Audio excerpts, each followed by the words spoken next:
Pemirsa, untuk mengetahui kondisi terkini dari proses pencarian dan evakuasi korban ambruknya Ponpes Al-Ghazini di Sidoarjo, Jawa Timur pada hari ke-7 ini, sudah bersama kami Kepala Pusat Data Informasi dan Komunikasi Kebencanaan BNPB, Abdul Muhari. Selamat sore, Pak Aam. Selamat sore, Mbak Eva. Pak Aam, hingga sore hari ini, di hari ke-7, bagaimana perkembangan proses evakuasi, Pak Aam? Ya, dari data yang sudah kita rekap di posko bersama di Sidoarjo untuk hari ini 5 Oktober per pukul 16.06, jadi pukul 4.06 waktu Indonesia Barat tadi 1 jam yang lalu, dari 167 orang korban, data korban itu sudah ditemukan 147 ini rinciannya 104 selamat, kemudian kembali ke rumah tanpa rawat itu 1 orang, dirawat 8 orang, kembali dari perawatan 95 orang, kemudian untuk yang meninggal dunia itu kita sudah bisa mengevakuasi 43 jasad. Jadi sudah 43 jasad dievakuasi dari runtuhan dan ada 2 body part, 1 kaki kanan dan 1 lagi bagian pinggul hingga ke kaki. Dengan temuan 43 jasad ini artinya dalam data DPO Basarnas atau pencarian orang itu tersisa 20 orang lagi. Tim masih bekerja di lapangan dan nanti akan kita tuntaskan. Tim bekerja 24 jam, kita harapkan begitu ada 1 segmen di reruntuhan ini yang masih tersambung dengan bagian gedung yang tidak rusak, yang masih berdiri saat ini, Mbak Eva Wondo. Jadi tadi siang tim sudah berkoordinasi dengan ahli struktur supaya bisa memisahkan ikatan beton antara reruntuhan ini dengan bangunan yang runtuh. Jadi pada posisi ini saja tinggal runtuhan puing ini masih ada, sedangkan yang di tempat lain di tempat runtuhan puing lain itu sudah dibersihkan. Nah, harapan kami kalau ini sudah bisa kita pisahkan dengan aman, tadi yang terkait dengan ikatan beton yang menempel di bangunan yang masih berdiri ini, kalau itu bisa kita potong, kita secara aman, maka ini bisa kita angkat. Kita optimis operasi pencarian bisa kita tuntaskan, Mbak Eva. Baik, 20 korban masih dalam proses pencarian ya, Pak Aam. Tadi laporan dari jurnalis Metro TV di lapangan Arpida Dono Sumito menyampaikan bahwa fokus pencarian adalah di lantai dasar untuk hari ini. Betulkah informasi ini, Pak Aam? Benar, fokus pencarian di lantai dasar. Setelah tadi malam itu fokus pencarian ada di lantai 1. Sekarang yang lantai 1 sudah kita angkat, kita bersihkan. Dan lagi masih ada 1 segmen di sebelah kiri yang tadi pagi itu masih terikat, itu sudah dikoordinasikan, sudah didampingi dengan ahli struktur.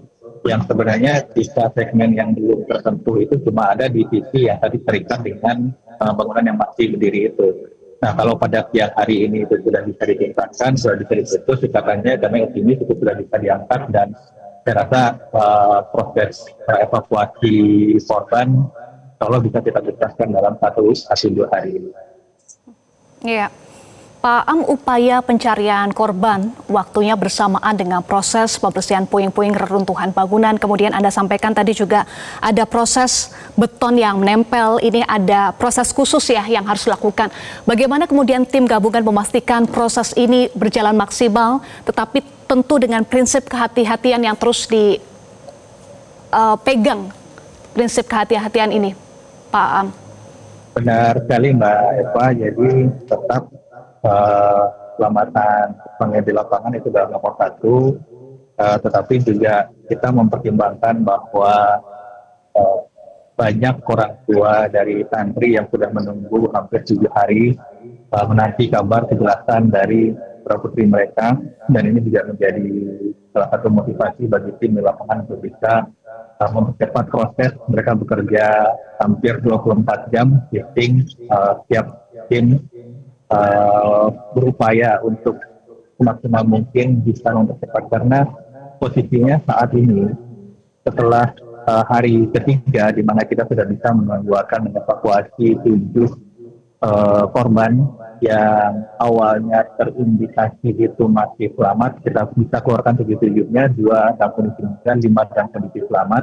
Nah, pasca ini kita sudah tidak mendapatkan lagi tanda-tanda kehidupan, sehingga bukan berarti kemudian proses pengangkatan puing dilakukan secara sporadis, tapi tetap satu demi satu, tahap demi tahap, karena kita juga ingin jasad yang ada di bawah itu tidak juga rusak oleh proses pengangkatan puing. Jadi ini juga nantinya akan mempercepat proses identifikasi, yang mana nantinya tentu saja proses pengembalian dari korban ke keluarga masing-masing itu juga bisa kita percepat. Jadi semua proses ini ditangani dengan SOP yang sangat hati-hati. Tim Basarnas kita yang turun itu tidak hanya pernah turun di dalam negeri, mereka pernah bertugas di Turki, di Myanmar, membantu kondisi-kondisi yang sama. Jadi ini adalah hal yang paling optimal. Mereka bekerja 24 jam, kalau mohon juga kesabaran dari para orang tua untuk bisa menunggu proses ini sampai selesai. Baik, Ya, Pak Am, selain kendala proses penanganan konstruksi secara khusus, apalagi kendala yang dihadapi pada hari ke-7 ini, Pak Am, dan bagaimana menghadapi kendala atau tantangan ini? Secara khusus sebenarnya tidak ada kendala, kecuali satu hal tadi yang pagi tadi kita responkan, bahwa ada satu sisi di sebelah kiri reruntuhan sebenarnya itu ada satu lantai, satu coran beton yang masih menempel, dan ini memang terikat ya, artinya ini salah satu sambungan, sebenarnya sambungan gedung ini saling bertambung. Nah, ini masih ada di situ. Ini yang tadi sempat artinya menunda sedikit proses evakuasi, karena kita harus memastikan bahwa kemudian menarik atau memisahkan atau memotong segmen-segmen dari coran beton itu benar-benar tidak mengganggu kemudian bangunan yang masih ada, masih berdiri di sampingnya itu. Tentu saja kita tidak mau nanti salah langkah, karena ini berkaitan dengan keamanan struktur, keamanan bangunan. Ketika tertarik itu akan mengganggu stabilitas dari bangunan di sebelahnya, yang kemudian juga mungkin berpotensi ambruk itulah. Nah, hal seperti ini yang memang benar-benar kita jaga. Sehingga pagi tadi tim di lapangan berkonsultasi dengan ahli struktur dari Institut Teknologi 10 dari Surabaya, dan ini seharusnya ini sudah selesai siang tadi ya, dan kita harapkan memang sudah selesai sehingga proses pengangkatan bisa lebih cepat. Jadi kami melihat akselerasi dari penemuan jasad dari jam 12 ke jam 4 tadi cukup signifikan, dari 36 ke 43, artinya sudah ada segmen-segmen yang memang bisa kita angkat sehingga jasad di bawah kita bisa evakuasi. Baik, Pak Am, apakah ada target evakuasi selesai kapan, Pak Am, meskipun tentu dengan kehati-hatian dan pertimbangan ya dalam proses evakuasi ini agar seluruh korban bisa dievakuasi? SOP dari satu operasi pencarian itu 7 kali 24 jam. Artinya itu akan habis di besok pukul 3. Nah, tentu saja kita mengharapkan upaya optimal ini bisa benar-benar membersihkan, karena yang kita kejar sekarang adalah puing itu bisa kita ratakan dengan tanah, kita bisa benar-benar bersihkan sehingga tidak ada lagi potensi jasad terperangkap di bawah reruntuhan. Jadi target kita sebenarnya tidak ada lagi puing di lokasi ambruknya musola Ponpes Al-Qodini.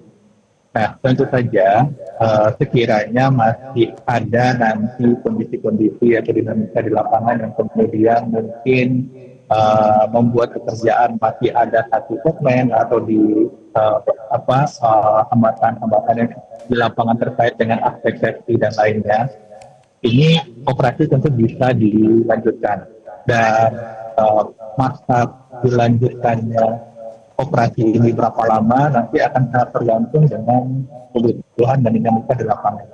Target tim operasi pencarian dan pertolongan tentu saja seluruh jasad sesuai dengan daftar absensi yang kita pegang itu bisa kita temukan. Nanti kita akan lihat setelah semua struktur, semua runtuhan ini kita bersihkan, biasanya itu tetap ada speed ya, Mbak Eva. Jadi saat ini kita catatan kita berdasarkan absen itu tinggal 20 orang. Nah biasanya tetap ada speed 1 atau lebih 1 atau kurang 1 dan seterusnya. Ini akan kita lihat nanti hasil di lapangan itu semua kita bersihkan. Kalau masih ada list data, nanti kita akan diskusikan dengan pondok pesantren, Mbak Eva.